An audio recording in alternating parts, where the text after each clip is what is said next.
कहते हैं कि कभी कभी राजनीति चेहरे से नहीं संघर्ष से पहचानी जाती है। और आज की कहानी एक ऐसी महिला की है जिसने दिखा दिया कि अगर इरादा अडिग हो तो पूरी व्यवस्था भी झुक सकती है। कोई राजघराने की बेटी नहीं, कोई राजनीतिक खानदान से ताल्लुक नहीं, फिर भी पूरे पश्चिम बंगाल की सत्ता की बादशाहत अपने दम पर हासिल की। नाम है ममता बनर्जी। दुश्मन उन्हें आयरन लेडी ऑफ बंगाल कहते हैं, समर्थक उन्हें दीदी कहते हैं और विरोधियों के लिए राजनीति में तूफान।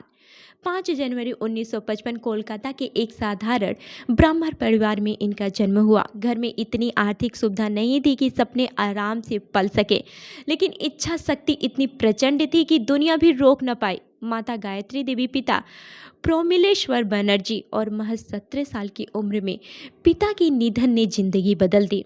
किसी और के लिए ये टूट जाने वाली उम्र होती है, लेकिन ममता ने किताबें नहीं छोड़ी, बल्कि संघर्ष के बीच पढ़ाई पूरी की। इतिहास में ऑनर्स, इस्लामी इतिहास में मास्टर, शिक्षा और कानून में डिग्री। एक तरफ पढ़ाई, दूसरी तरफ गरीबी और उसी बीच राजनीति से मोह। बता दें कि कई नेताओं की तरह राजनैतिक रास्ता उनके घर से नहीं मिला। ना कोई नेता पिता, ना कोई बड़े पद वाला चाचा, ना कोई राजनीतिक गॉडफादर। उनके पास था सिर्फ तेज दिमाग, अद्भुत साहस और जनता से जुड़ने की कला। कहा जाता है कि जहां ममता पहुंचना चाहती हैं, वहां आवाज़ खुद पहुंचा देती है। यहीं से असली लड़ाई शुरू हुई। सन 1970 में कॉलेज में पढ़ते पढ़ते उन्होंने छात्र राजनीति की कमान संभाली। 1976 महिला कांग्रेस की महासचिव। यहीं से विरोधियों को समझ में आ गया कि ये लड़की रुकने वाली नहीं है। 1984 का पहला बड़ा धमाका। बता दें कि कांग्रेस टिकट से जादवपुर और सामने भारी भरकम नाम सोमनाथ चटर्जी। पूरा बंगाल सोच रहा था इस युवा लड़की की और क्या औकात, लेकिन परिणाम ने राजनीति का समीकरण बदल दिया। ममता ने जीत हासिल की, वहीं से राष्ट्रीय पहचान की शुरुआत हुई। सन 1989 में बंगाल में कम्युनिस्ट लहर। ममता चुनाव हार गई। यही हार किसी को रोक देती, लेकिन ममता ने रुकना नहीं चुना, लड़ना चुना। 1991 दोबारा वापस आए। कोलकाता दक्षिण सीट से शानदार जीत। केंद्र सरकार में HRD, युवा, खेल और महिला बाल विकास जैसी महत्वपूर्ण जिम्मेदारियां। 1997 सबसे बड़ा फैसला, खुद की पार्टी।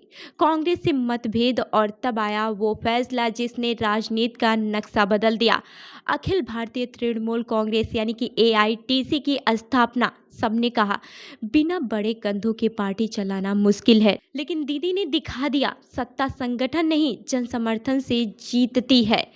साल 2006 से 2009 में जमीन आंदोलन, संघर्ष और उभार। सिंगरू और नंदीग्राम के आंदोलन। पूरे बंगाल में ममता की आवाज़ गरीबों की ढाल बनकर उभरी। सरकार उनके खिलाफ थी, लेकिन जनता उनके साथ थी। यहीं से बना उनका नया परिचय, जनता की दीदी। साल 2011 इतिहास बदल गया।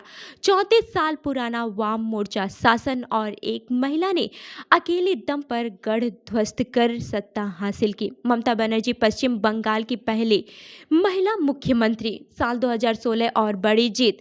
2021 विपक्ष संग लड़ाई और फिर भावनीपुर से भारी मतों से जीत तय हो गया। ममता बनर्जी एक नेता नहीं, एक युग है। ममता सिर्फ नेता नहीं, कला साहित्य की भी पहचान है। अब तक लगभग 300 पेंटिंग बेची, कई कविता संग्रह प्रकाशित, संगीत में भी रुचि और सबसे खास आज भी साधारण जीवन सफ़ेद सूती साड़ी और रबड़ की चप्पल में दिखाई देती हैं। कहानी सिर्फ मुख्यमंत्री की नहीं है, ये कहानी एक महिला की जिसने ये साबित किया है कि राजनीति में ताकत पद से नहीं, संघर्ष से मिलती है। और इसलिए कुछ लोग उन्हें राजनेता कहते हैं, कुछ क्रांतिकारी, कुछ विवादास्पद, लेकिन जनता आज भी सिर्फ एक नाम से जानती है, दीदी। तो ममता बनर्जी की ये कहानी आपको कैसी लगी, हमें कमेंट करके ज़रूर बताएं। और ऐसी ही अन्य कहानियों के लिए हमारी वेबसाइट www.prpnewsindia.com पर विजिट करें। धन्यवाद।